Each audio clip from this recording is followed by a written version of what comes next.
நான் செய்தது கர்த்தருக்கு விருப்பமில்லாத காரியம், தேவன் என்னை வெறுத்து விடுவாரோ என்ற குற்ற உணர்வில் இருக்கும் ஆத்மாவே, இன்று கர்த்தர் உங்களுக்கு சொல்லுவது ஏசாயா 41:9. நீ என் தாசன், நான் உன்னை தெரிந்து கொண்டேன், நான் உன்னை வெறுத்து விடவில்லை. தாவீது பத்சேபாளிடம் பாவம் செய்து விட்டார். இது தேவனுக்கு மிக மிக அருவருப்பானது. அவர் செய்தது சாதாரண பாவம் அல்ல, அது விபச்சாரம். தேவனையும் மனிதனையும் பிரிக்க கூடியது. ஆனால் அதை கூட ஏதோ உணர்ச்சி வசப்பட்டு அவர் செய்யவில்லை. ரொம்ப நல்லா பிளான் பண்ணி அந்த ஒரு காரியத்திற்காக அவங்க கணவனை கொலை செய்து அடுக்கடுக்கான ஒன்றை மறைக்க ஒன்று என்று மிகப்பெரிய பாவத்தை செய்துவிட்டார். தேவன் அவரை தெரிந்து கொண்டதையும் அவர் மறந்து போனார்.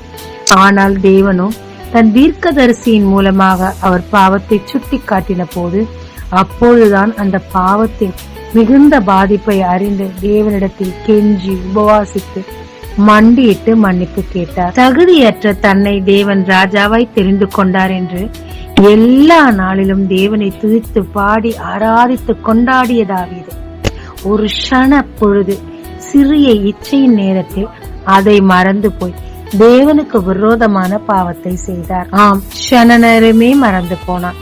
அந்த சின்ன கேப்பை பயன்படுத்தி சத்துரு உள்ளே வந்து அவன் மதியை மயக்கி அவன் சிந்தனையை தன் பக்கம் திருப்பி தேவனை சிந்திக்க விடாமல் ஒரு பெண்ணின் அழகை சிந்திக்க வைத்தான். பாவம் நுழைந்தது. ஆனால் தேவனோ அவர் தெரிந்து கொள்ளுதலை அவர் மறக்கவில்லை.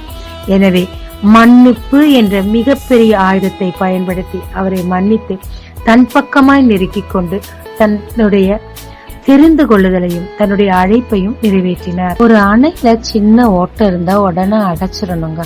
இல்லைன்னா தண்ணி பட்டு ஓட்டை பெரிதாகி அணை உடைந்து ஊரே அழிஞ்சிடும். ஒரு சின்ன கேப் போதுங்க, சாத்தான் உள்ள நுழைஞ்சு தேவனை விட்டு நம்ம பிரிக்க. சின்னதா இருக்கும் போதே தேவனிடத்துல அறிக்கை பண்ணி விட்டுடலாங்க. அவர் தெரிந்து கொள்ளுதலை அவர் மறக்கல. நீங்களும் மறந்துடாதீங்க. தேவனிடத்துல போங்க, மண்டியிட்டு மன்னிப்பு கேளுங்க, குற்ற உணர்வுல இருந்து வெளியே வாங்க.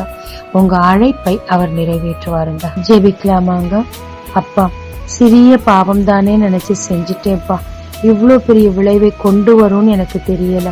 உங்ககிட்ட நெருங்கவே எனக்கு பயமா இருக்கு, குற்ற உணர்வா இருக்கு. என்ன மன்னிச்சிடுங்கப்பா. திருப்பி இந்த பாவத்தில் நான் விழாதபடிக்கு தெரிந்து கொள்ளுதலில் நான் உறுதிப்படுத்தி கொண்டு அழைப்பை நிறைவேற்ற சொல்லித்தாரும்.